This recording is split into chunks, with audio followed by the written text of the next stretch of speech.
Hello बच्चों, कैसे हैं आप? उम्मीद है आप अच्छे होंगे। हम पढ़ चुके हैं इलेक्ट्रोस्टैटिक्स के दो चैप्टर। पहला था कूलम्ब्स लॉ, दूसरा हमारा था electric field and field intensity. आज हम पढ़ रहे हैं चैप्टर नंबर 3, घोंसला। यस, सही सुना आपने, घोंसला। लेकिन ये चिड़िया वाला घोंसला नहीं है, ये है Ghosh theorem, Gauss's theorem, Gauss's law, Gauss's law. ठीक है, गॉस हमारे फिजिसिस्ट हो गए, साइंटिस्ट हो गए, और लॉ हो गया उनका नियम। तो चलिए, बहुत इंपॉर्टेंट चैप्टर है, एप्लीकेशंस भी बहुत इंटरेस्टिंग है, चैप्टर पढ़ने में बड़ा मजा आएगा। तो चलिए स्टार्ट करते हैं विदाउट एनी डिले हमारा चैप्टर गॉसिस लॉ या गॉसिस थ्योरम। सबसे पहले इसमें एक टर्म आती है, first term is area vector. What do you mean by area vector? क्या होता है ये एरिया वेक्टर? एरिया वेक्टर एक इमेजिनरी वेक्टर होता है। ओके, एरिया वेक्टर एक इमेजिनरी वेक्टर होता है जिसकी डायरेक्शन आउटवर्ड होती है from the surface area. For example, ये हमारे पास एक एरिया है, ये बोर्ड एक एरिया है, तो इसका एरिया वेक्टर किधर जाएगा? इसका एरिया वेक्टर आपका किधर, किस साइड होगा? इस साइड। ये देखिए आउटवर्ड, ये वाला, ये है एक एरिया वेक्टर, एरिया का एक वेक्टर। बट देखिए इसको डिफाइन करता हूं, it is an imaginary vector, vector which is directed outward from the surface area. Okay, अब एक डाउट आता है बच्चों का कि सर ये एरिया हमने लास्ट क्लास में पढ़ा या कभी भी पढ़ा है, एरिया है, लेंथ है, वॉल्यूम है, ये स्केलर्स होते थे, अब एरिया सडनली हमारे पास वेक्टर कैसे हो गया? तो हम एरिया वेक्टर को कैसे जस्टिफाई करते हैं? उसके लिए आप देखिए, आप लोगों ने स्केलर और वेक्टर प्रोडक्ट पढ़े हैं।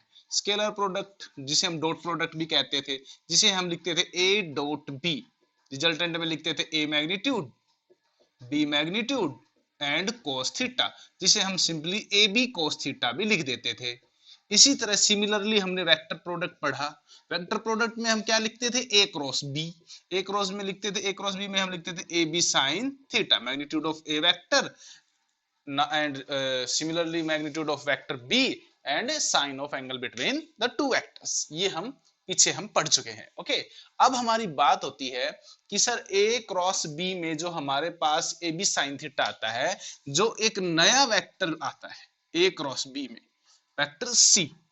ठीक है, अगर मैं कहूं हमारे पास एक वेक्टर ए है ये, और एक वेक्टर बी है ये, ए वेक्टर एंड बी वेक्टर, अगर मैं इन दोनों के बीच का एंगल लेता हूं theta, what is the resultant vector C in case of cross product? तो होगा क्या? इन दोनों वेक्टर से हमें एक प्लेन तैयार करनी है, पहले एक सरफेस प्लेन तैयार करनी है। चलिए, पैरेललोग्राम ला आप जानते हैं, एक पैरेलल में इसके एक वेक्टर, ये लीजिए, ये वेक्टर इसके पैरेलल हो गया, वेक्टर बी, और एक वेक्टर हमने इसमें ऐसे रख दिया, वेक्टर ए। ओके, ये डायरेक्शंस भी दिखानी है आप लोगों को। और अब हमने यहां पर हमें एक एरिया मिल चुका है। Now the resultant of A cross B will be a vector whose magnitude is A B sine theta, but the directions of vector C, जैसे मैं सी कह देता हूं, वेक्टर सी बोल देता हूं, उस वेक्टर सी की डायरेक्शन इस एरिया के परपेंडिकुलर होगी, इस प्लेन के। ये है वो एरिया वेक्टर। नाउ हम इसे एरिया वेक्टर क्यों कह देते हैं? देखिए, तो ये एक पैरेललोग्राम बना, हम यहां पर एक परपेंडिकुलर ड्रॉ कर देते हैं, ये लीजिए, और इस परपेंडिकुलर की वैल्यू निकाल लेते हैं। फॉर सपोज इनको नाम दे देते हैं ए बी ओ। आप ए बी निकालिए, अब A B upon A O is equal to sine theta, perpendicular upon hypotenuse is sin theta, and AB is equal to AO sin theta. Okay, now what is the value of AO? AO is a vector A, तो ये हो गया A sin theta, या आपकी perpendicular AB की value आ गई है। Okay, sorry, AB की वैल्यू मिली हमें A sin theta. What will be the area of a parallelogram? Parallelogram का एरिया क्या होता है? पैरेललोग्राम का एरिया होता है हमारे पास area of parallelogram is equal to base upon height. ये परपेंडिकुलर हाइट, बेस हमारे पास वेक्टर बी है और परपेंडिकुलर हमारे पास आया है ए साइन थीटा। तो चलिए इन दोनों को वैल्यू पुट कर देते हैं। ए ये हो गया बी साइन थीटा, क्योंकि मैंने क्या किया, vector A B which is height A sine theta और बेस बी दोनों की वैल्यू पुट कर दी है। और ए बी साइन थीटा को हम इसे को मान लेते हैं सी वेक्टर, एरिया को सी कह देते हैं। आप इसे ए भी बोल सकते हो, बट ए वेक्टर मैंने अलग से लिया हुआ था इसलिए इसको बोल दिया ए क्रॉस बी। साइन थीटा को कैसे कन्वर्ट कर सकते हैं, जैसे हमने ए क्रॉस बी को लिखा था ए बी साइन थीटा, वैसे ही ए बी साइन थीटा को क्या लिख सकते हैं, A cross B. Now here we see that कि ए क्रॉस बी एक एरिया वेक्टर दे रहा है, एक वेक्टर दे, एरिया क्या आया, vector quantity. So what do you mean by, और इसकी रिजल्टेंट किधर होगी, इसकी रिजल्टेंट की डायरेक्शन किधर होगी, सॉरी, तो डायरेक्शन होगी ए क्रॉस बी, जो प्लेन बनाएंगे उस प्लेन के परपेंडिकुलर उसकी डायरेक्शन होगी। फॉर सपोज मैं मान लेता हूं हमारे पास जैसे ये एक बुक है, ठीक है, इसका एक लेंथ है एक इसकी ब्रेड्थ है, और ये लेंथ और ब्रेड्थ ए और बी है। अगर मैं आपसे पूछूं ए क्रॉस बी का रिजल्टेंट किधर होगा, तो वो ना तो ए की तरफ होगा ना वो बी की तरफ होगा, वो ए क्रॉस बी एक प्लेन बना देते हैं, ये बन गया वो प्लेन, इसके परपेंडिकुलर आउटवर्ड होगा। This one is known as area vector, इसे हम क्या कहते हैं, एरिया वेक्टर।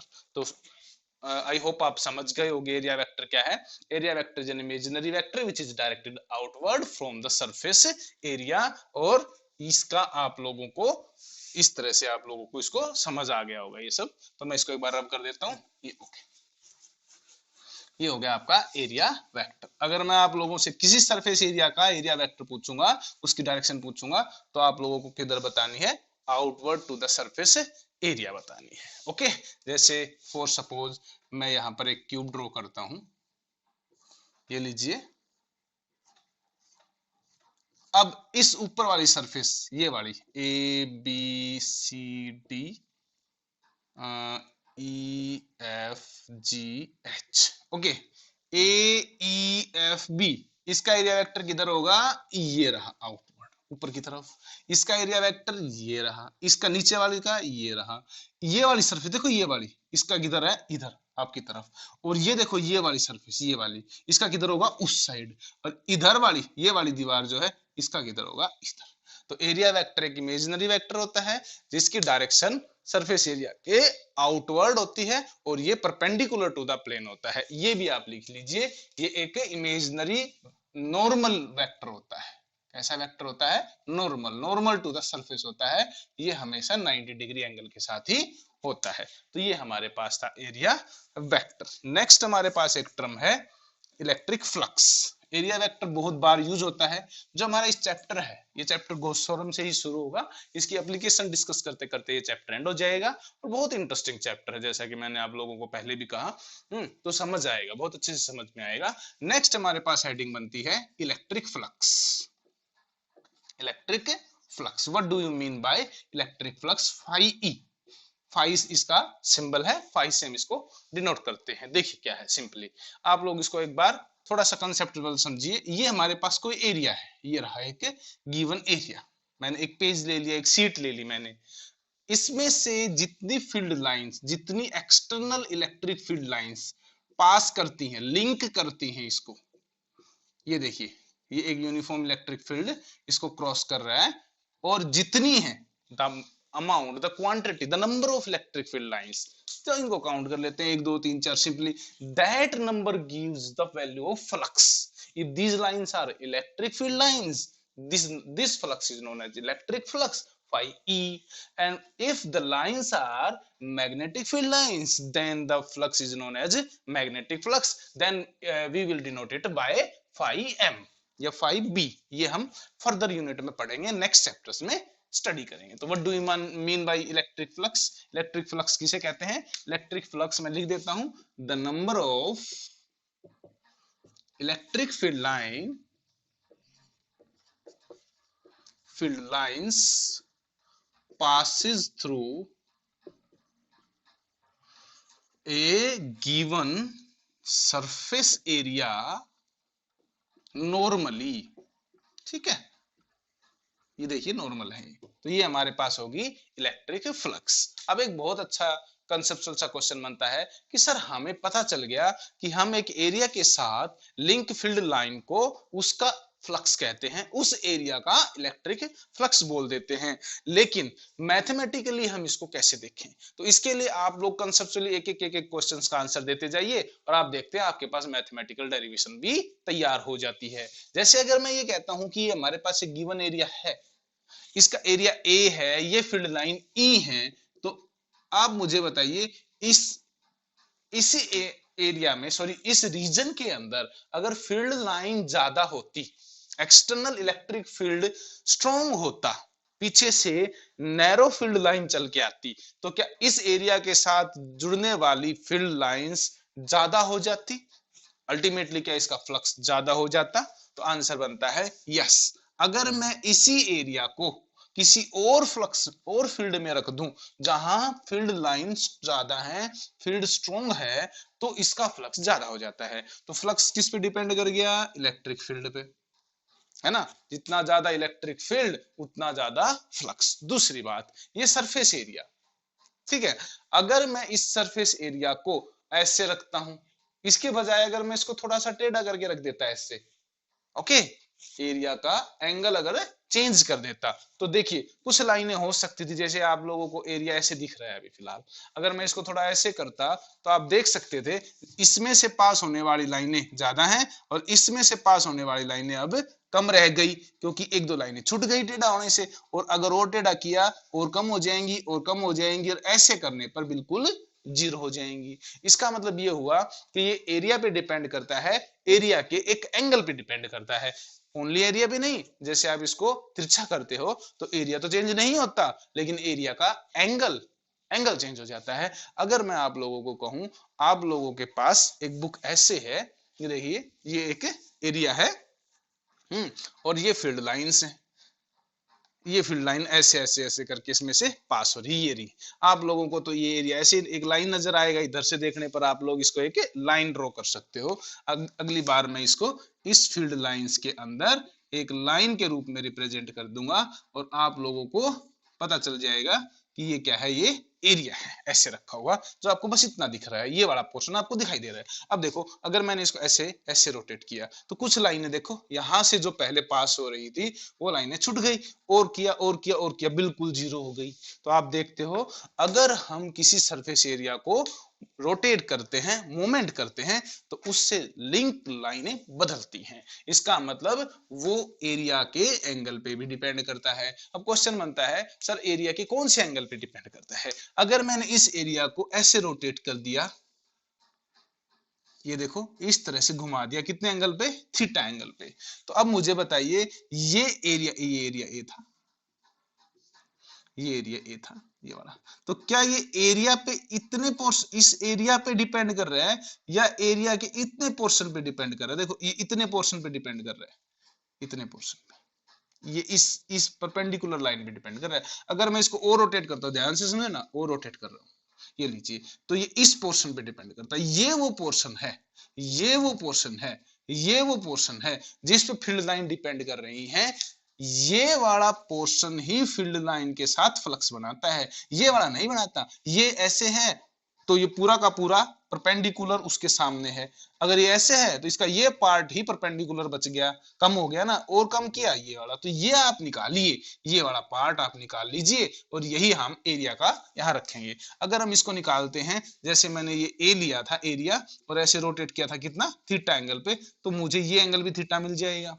ये पूरा एरिया ए है, एरिया ए है, तो आपको ये पार्ट चाहिए, तो ये क्या बन जाता है? बेस। देखिए ये बन जाता है बेस, और ये हाइपोटेनस, क्योंकि एंगल तो बेस और हाइपोटेनस के बीच में लेते हैं ना, तो ये बेस अपॉन हाइपोटेनस क्या बन जाती है? ये बेस निकालोगे तो एक cos थीटा की फॉर्म में आएगी, क्योंकि ए बी ओ ऐसे करो तो क्या बन जाएगा? A B upon A O is equal to cos theta, और ए बी की वैल्यू क्या आ जाती है? ए ओ कॉस थीटा। ए ओ क्या है? Area A cos theta. तो ये एरिया के कोस कंपोनेंट पे डिपेंड करता है, एरिया के कोस कंपोनेंट पे डिपेंड करता है, तो ये मैं लिख देता हूं ए कॉस थीटा। सिंपल ए नहीं, ए कॉस थीटा। तो ये बहुत ही इंपॉर्टेंट एक छोटा सा पॉइंट है, फिर भी आप लोगों को इसमें मिस्टेक नहीं करनी है। तो आप लोगों को ये समझ में आ गया होगा कि एरिया के कॉस कंपोनेंट पे क्यों, खाली एरिया क्यों नहीं, क्योंकि अगर हम ए लिख देंगे, ऐसे रख देंगे, तो फ्लक्स चेंज नहीं होना चाहिए, क्योंकि एरिया तो चेंज हुआ नहीं। एरिया चेंज नहीं हुआ तो फ्लक्स चेंज नहीं होना चाहिए, लेकिन अगर ऐसे करते हैं तो फ्लक्स चेंज होता है। इसका मतलब एरिया नहीं लेना, एरिया का कोस कंपोनेंट लेना है, कि ऐसे चेंज करने से एरिया भले ही चेंज ना हो, एरिया का कोस थीटा चेंज हो जाता है, जिससे फ्लक्स की वैल्यू बदल जाती है। और एक बात, जरूरी बात, आप इतना समझिए कि अगर आपके पास एक एरिया ऐसे रखा है और फील्ड लाइन ऐसे है, उसके लिंक है ऐसे, अगर मैंने उसको ऐसे कर दिया तो कम हो रही है या ज्यादा हो रही है, बताइए? कम हो रही है। और ऐसे करते करते बिल्कुल जीरो, ऐसे करने पर ये जीरो, ऐसे करने पर ये मैक्सिमम।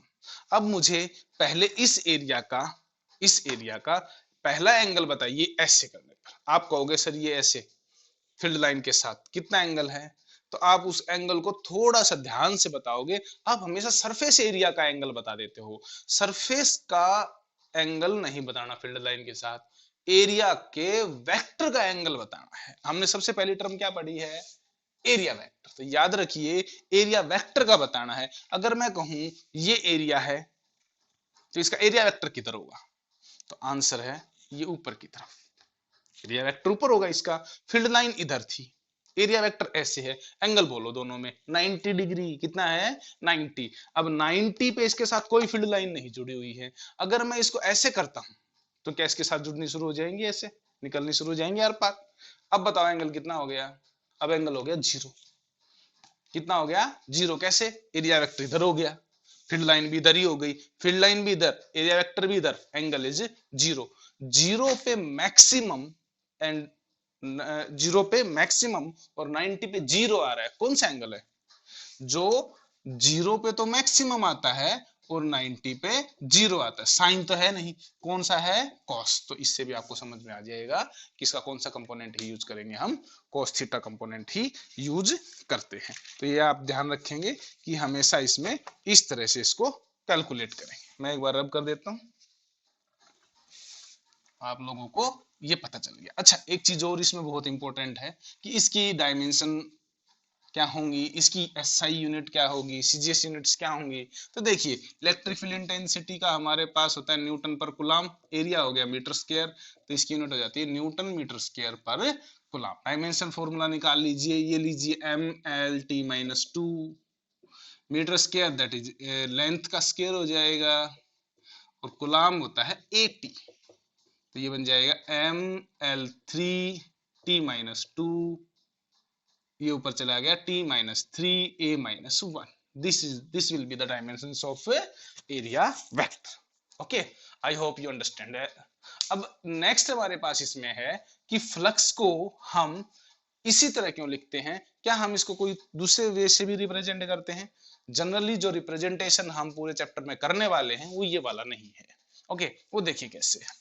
हो सकता है हमारा इस तरह का इरेगुलर शेप एरिया है, यहाँ पर इसका एरिया वेक्टर कैसे जाएगा? इस तरह से परपेंडिकुलर होगा, इस पे से परपेंडिकुलर होगा, इस पे से होगा, इस तरह तो आप लोग देख सकते हो इन परपेंडिकुलर्स की डायरेक्शन भी हो गई। इन छोटे छोटे एरिया पे, ये एरिया ड्रॉ कर रहा हूं मैं, स्मॉल एरिया ले लेता हूं इनको। स्मॉल एरिया को आप डी ए बोल सकते हो, या पूरा नाम लो अगर एरिया का तो सरफेस एरिया बोल देते हैं। सरफेस एरिया से डिनोटेशन एस हो जाती है, तो आप इसको एस से रिप्रेजेंट कीजिए, ए से रिप्रेजेंट कीजिए, जो आपको लगे अच्छा उससे आप इसको शो कर सकते हैं। मैं कहीं ए से भी रिप्रेजेंट कर लूंगा, कई बार मैं एस से भी रिप्रेजेंट करूंगा। इसे मैं डीएस कह देता हूं यहाँ पे, स्मॉल सरफेस एरिया डीएस। और ये है एरिया वेक्टर, जिसकी डायरेक्शन में एन कैप या आर कैप यूनिट वेक्टर से शो करता हूं। अब देखो इसका फ्लक्स कितना है, इसका छोटा सा फ्लक्स है ई डी एस, इसका भी ई डी एस, इसका भी ई डी एस, सबको जोड़ देंगे, इंटीग्रल लेंगे सबका, तो फ्लक्स को लिखने का एक और तरीका आ गया कि अगर आप ई डी एस लिखते हो, ठीक है, तो उसका क्या करना पड़ेगा, फिर लास्ट में इंटीग्रेशन लेना पड़ेगा। और ये लाइन इंटीग्रल नहीं है, ये छोटे छोटे एरिया जोड़ने पड़ेंगे, तो ये सरफेस इंटीग्रेशन हो जाएगी ई D S cos theta.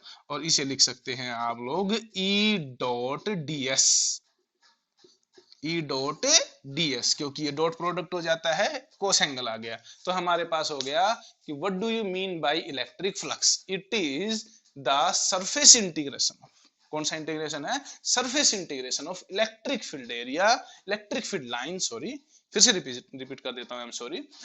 The electric flux is given by surface integral of electric field lines over a closed surface area। ये भी ऐसे भी डिफाइन होता है, तो ये भी डेफिनेशन में है, आप लोगों के लिए राइट डाउन कर देता हूं। क्या बनती है, द इलेक्ट्रिक फ्लक्स की एक लाइन, एक डेफिनेशन तो ये बन गई, एक यहां से बन गई, ये ई डॉट डी एस है। It is defined as the product of electric field, product of magnitude of electric field, है ना। एक तो इलेक्ट्रिक फील्ड का मैग्नीट्यूड है ये देखो, और दूसरा एरिया का एक कंपोनेंट है, and component of area vector. तो ये आप लोगों का एक और डेफिनेशन आपको मिल गई, दो डेफिनेशन तैयार, एक डेफिनेशन ये थी हमारे पास, एक डेफिनेशन ये मिली, और तीसरी डेफिनेशन यहां से आप बनाएंगे, इसे कहेंगे electric flux is defined as the surface integral of electric field lines over a close surface area. ये भी आपका क्या बन गया है, इलेक्ट्रिक फ्लक्स। तो ये तीन डेफिनेशन हमने इलेक्ट्रिक फ्लक्स की पढ़ ली। आप लोगों को ये डेफिनेशन बहुत यूज होनी है, और ये फॉर्मूला बहुत ज्यादा यूज करेंगे, इसलिए इस डेफिनेशन और इस फॉर्मूले को आप बहुत अच्छे से लर्न करोगे, याद करोगे, दिमाग में बैठा लोगे। क्या है, surface integral of electric field lines over a close surface area, 2-3 बार बोलो और इसको याद करो, तो ये याद भी हो जाएगी। तो आप लोगों का ये हो गया एरिया वेक्टर एंड फ्लक्स, इसकी डायमेंशंस, इसकी यूनिट, और इसकी 2-3 तरह की डेफिनेशन। एक बार मैं इसको रब कर देता हूं, उसके बाद हम स्टार्ट करते हैं अपना चैप्टर जो है गॉस लॉ। ये देखो, ये क्या है, गॉस थ्योरम में यूज होने वाली छोटी छोटी चीजें हैं, इन बिटवीन बताई जाती है, फिर आपका ध्यान नहीं होता, इसको सीरियसली पढ़ते भी नहीं है आप लोग। तो ऐसा करो, इसको है ना सेपरेटली हमने एक बार इसको पढ़ दिया, सो दैट इसका इंट्रोडक्टरी पार्ट हमारा जो है वो कवर हो जाए। अब नेक्स्ट हमारे पास है अपना मेन आर्टिकल, जो कि चैप्टर नाम भी है गॉस लॉ, है ना।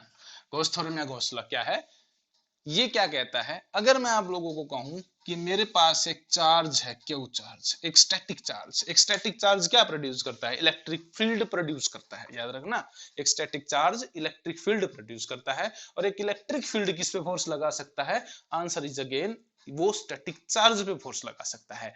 चलते हुए चार्ज पे इलेक्ट्रिक फील्ड फोर्स नहीं लगाया करते, मूविंग चार्ज पे फोर्स लगाते हैं मैग्नेटिक फील्ड, और moving charge electric field produce नहीं करते, मूविंग चार्ज फील्ड प्रोड्यूस करते हैं, वो होता है मैग्नेटिक फील्ड। तो ये हम फर्दर यूनिट्स में पढ़ेंगे।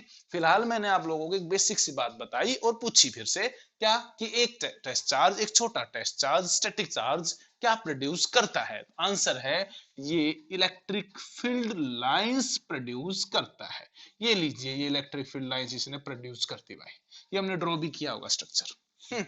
तो अब ये फील्ड लाइंस अगर ये चारों तरफ इस तरह एमिट हुई है, जैसे एक बल्ब है, आपने एक बल्ब को हैंग किया और उस बल्ब से ऐसे लाइटिंग गई होगी चारों तरफ, ठीक है, तो क्या वो लाइट इधर इधर चारों तरफ किसी एरिया से अटैच हो गई है, आई रिपीट एरिया, मैं उसे एरिया कह रहा हूं, मैं एक लाइन नहीं कह रहा। जैसे यहां आप मैं एक इस तरह से ड्रॉ करता हूं तो ये सर्कल नजर आती है, मैं एक स्फीयर की बात कर रहा हूं, सर्कल और स्फीयर में फर्क है बेटा। अगर ये सर्कल है तो इसकी सर्कमफ्रेंस होगी, अगर ये स्फीयर है तो इसकी सरफेस एरिया हो जाएगी, ये वाली एक सरफेस एरिया, फुटबॉल की तरह, समझ गए आप। तो आपने एक बल्ब को इस तरह से ढक दिया चद्दर से, एक सरफेस एरिया से, एक रिंग से, एक वायर से नहीं, एक सरफेस एरिया से। तो मुझे बताइए कि जब आप उसको ऐसे ढक देते हैं, ओके, जब आप उसको ऐसे ढक देते हैं तो फील्ड लाइन उसके साथ क्या हो जाती हैं, अटैच हो जाती हैं। फील्ड लाइन जब एक एरिया से अटैच हो जाएंगी तो वो कहलाएंगी इलेक्ट्रिक फ्लक्स, क्या कहलाएंगी? फ्लक्स। ये बन जाता है सेंटर, और स्फीयर से जब टकराती हैं तो सेंटर से जाने वाली हर लाइन परपेंडिकुलर भी हो जाती है, यू नो दैट। तो इसका मतलब ये हो गया कि एक चार्ज से निकली फील्ड लाइन इस तरह से अटैच हो गई है। अब मेरा क्वेश्चन है, इससे जो फ्लक्स लिंक हो गया है वो किस बात पे डिपेंड करेगा? तो आंसर बनते हैं दो बहुत ही इजी। क्या पहला आंसर क्या है इसका? पहला है कि सर चार्ज की अमाउंट पे। चार्ज जितनी स्ट्रांग होगी, चार्ज की मैग्नीट्यूड जितनी ज्यादा होगी, उतना इसका फ्लक्स ज्यादा होगा। तो अमाउंट ऑफ चार्ज पे डिपेंड कर गया। ये लीजिए, मैंने क्या ऊपर लिख दिया है, जितना ज्यादा amount of charge, magnitude of charge होगा, ये 5 कूलाम की बजाय 50 कूलाम का लोगे तो ये 5 लाइनों की बजाय 50 लाइनें छोड़ देगा। 50 लाइनें जब अटैच होंगी तो ज्यादा फ्लक्स बनाएंगी। इसका मतलब ये किस पे डिपेंड कर गई है? अमाउंट ऑफ चार्ज पे। दूसरी बात, ये डिपेंड करता है इस मीडियम के परमिशन पे। आपने चार्ज तो बहुत बड़ा रख दिया, आपने ऊपर सरफेस एरिया भी कवर कर दिया, लेकिन जो चार्ज और एरिया के बीच का मीडियम है, अगर वो अलाउ ही ना करे तो कोई लाइन भी चल के सरफेस एरिया से अटैच नहीं हो पाएगी। तो इसका मतलब ये दूसरा किस फैक्टर पे डिपेंड करता है? ये डिपेंड करता है मीडियम पे, और मीडियम के लिए हम लेते हैं एप्सिलॉन नोट। मैं इसको फ्री स्पेस मीडियम मान रहा हूं, और फ्री स्पेस का परमिशन फैक्टर होता है एप्सिलॉन नोट। तो ये हमारे पास नीचे जितना ज्यादा परमिशन होगी ना, जितना ज्यादा परमिशन होगी उतना फ्लक्स कम होगा। ये देखिए बहुत इंपॉर्टेंट पॉइंट है, ये छोटा सा पॉइंट बुक में आपको क्लियर नहीं होगा। देखिए, परमिशन ज्यादा होगी तो सर फील्ड लाइन कम कैसे जाएंगी? ज्यादा परमिशन हो तो ज्यादा लाइनें जानी चाहिए।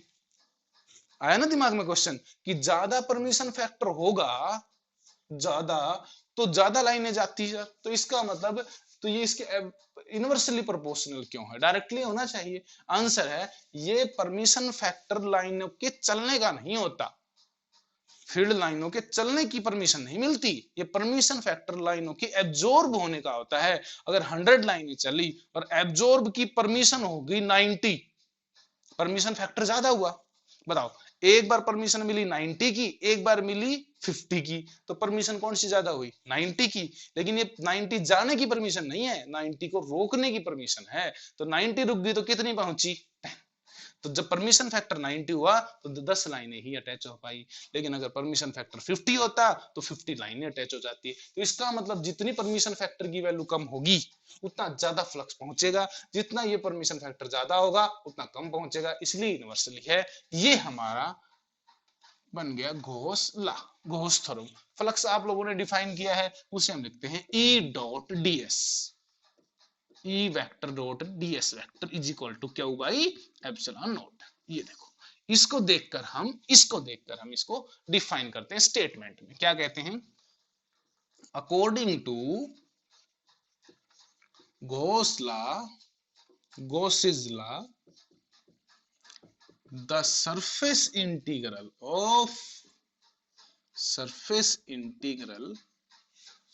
of electric field intensity over a closed surface is equal to कितने टाइम है? 1 upon epsilon naught, 1 upon epsilon naught times to the total charge, और वो चार्ज उस सरफेस के अंदर होना चाहिए। जरूरी है ये बात, ये बाहर का नेबरिंग चार्ज इसके फ्लक्स में कोई कंट्रीब्यूट नहीं करेगा। 1 by epsilon naught times to the total charge enclosed by that surface. ये हमारी डेफिनेशन हो जाती है। ये हो गया डेफिनेशन और ये हो गया इसका formula. This is known as Gauss law और गॉस थ्योरम। तो चलिए इसको प्रूव करते हैं, प्रूफ ऑफ गॉस थ्योरम। तो वही ले लेते हैं, वो वाला डायग्राम इसमें चल जाएगा। ये डिस्टेंस ले लेते हैं r, इसकी रेडियस बन जाएगी। यहां पर एक छोटा सा एरिया मैं ज्यूम कर रहा हूं, ds एरिया। तो सबसे पहले इस ds एरिया के ऊपर, स्मॉल एरिया के ऊपर फील्ड लाइंस जो है, फील्ड की डायरेक्शन किस तरफ होगी? तो फील्ड इंटेंसिटी की डायरेक्शन निकालने के लिए मैंने आप लोगों को बहुत बार बताया है, और अब तक आप लोगों को समझ आ गया होगा, याद हो गया होगा कि उस पॉइंट पे जिधर आपको फील्ड इंटेंसिटी चाहिए होती है, उस पॉइंट पे एक छोटा सा टेस्ट चार्ज प्लेस करके रखिए। छोटा सा टेस्ट चार्ज आप प्लेस करोगे, उसके ऊपर फोर्स जिस डायरेक्शन में लगेगा वही आपकी फील्ड इंटेंसिटी की भी डायरेक्शन होगी। तो यहां पर मैं एक छोटा सा चार्ज यहां पर क्यों नोट रखूंगा, ये देखिए ये गया आपका इलेक्ट्रिक फील्ड इंटेंसिटी की डायरेक्शन की तरफ। एरिया वेक्टर की डायरेक्शन किधर होगी, ये आउटवर्ड टू द एरिया होता है नॉर्मली, तो ये हमारे पास डीएस की डायरेक्शन हो गई। तो दोनों की डायरेक्शन आपने इस पे शो कर दी है। ये छोटे से एरिया की डायरेक्शन इधर है ना, और इलेक्ट्रिक फील्ड लाइन की डायरेक्शन भी उसी डायरेक्शन में उसी के ऊपर है। तो एंगल इनके बीच में हो गया 0 डिग्री। दो लाइनें एक दूसरे के ऊपर ही होगी, एंगल तो बना ही नहीं भाई, तो इसका मतलब एंगल हो गया 0। तो चलिए इसकी लेफ्ट हैंड साइड लेते हैं गॉस थ्योरम में। लेफ्ट हैंड साइड सोल्व करते हैं, E D S cos theta surface integral. अब हमारे पास since theta is equal to कितना है, since theta is equal to 0 degree, तो इसमें पुट कीजिए ई डी एस कॉस 0, ये बन जाता है ई डी एस। ठीक है, यहां पर cos 0 1 हो गया, cos 0 इज 1। अब E को बाहर ले लेता हूं या E की वैल्यू पुट कर देता हूं। एक बार E को मैं बाहर पुट करता हूं। इलेक्ट्रिक फील्ड इंटेंसिटी क्या है, हर जगह कांस्टेंट है। कारण ये है फील्ड इंटेंसिटी डिपेंड करती है क्या पे, जो कि एक ही चार्ज जिसमें जितना है उतना कांस्टेंट है, चेंज नहीं हो रहा। दूसरी बात डिस्टेंस पे, डिस्टेंस सारी सेम है। और परमिशन पे, परमिशन तो बदलने से रही, हर जगह फ्री स्पेस है।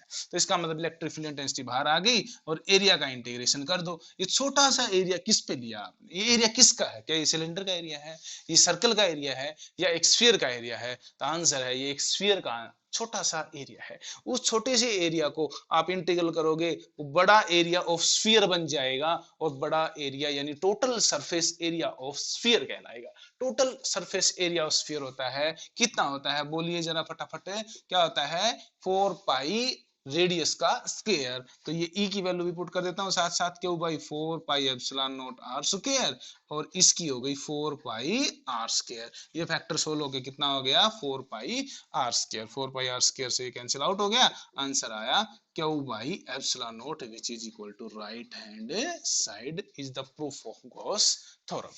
तो ये है आप लोगों की गॉस थ्योरम या गॉस लॉ। ये गॉस लॉ की मैथमेटिकल फॉर्म, ये गॉस लॉ की definition, the diagram of Gauss theorem and the proof of Gauss theorem. तो ये आप लोगों की सारी चीजें मैंने बोर्ड पे नोट डाउन कर दी, तो आप इसको नोट डाउन कर लीजिए। मैं इसको रब कर देता हूँ, आप पॉज करके नोट डाउन कीजिए बेटा। तो चलिए नेक्स्ट हमारे पास है, इससे एक छोटा सा आर्टिकल और करेंगे और उसके बाद हम मूव ऑन करेंगे एप्लीकेशंस पे कि गॉस थ्योरम की एप्लीकेशंस क्या क्या है। Very interesting.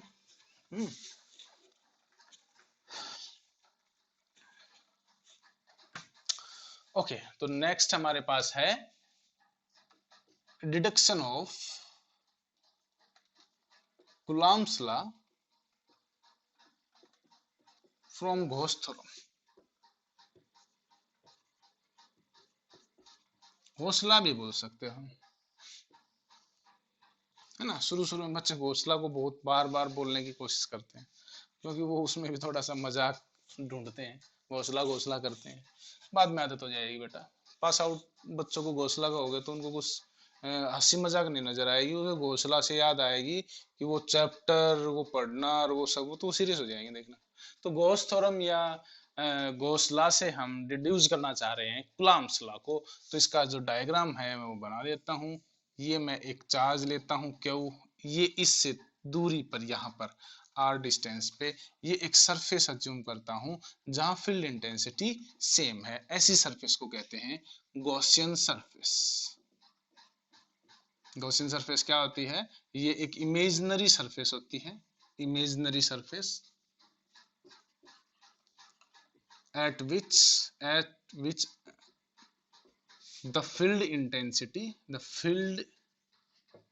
Electric field intensity की बात कर रहा हूं, अभी आपने पढ़ी वही है। फील्ड इंटेंसिटी मतलब electric field intensity remains constant, या फिर कहिए सेम। कांस्टेंट तो रहेगी, सेम भी रहेगी, है ना, सेम एट एवरी पॉइंट। जैसे फॉर एग्जांपल ये एक पॉइंट चार्ज है, इसकी वजह से जो गॉसियन सरफेस बनती है वो स्फीयर बनती है। कारण इससे हर जगह डिस्टेंस सेम रखोगे तभी तो इस हर जगह पे इस हर पॉइंट के ऊपर क्या आएगी, फील्ड इंटेंसिटी की वैल्यू सेम।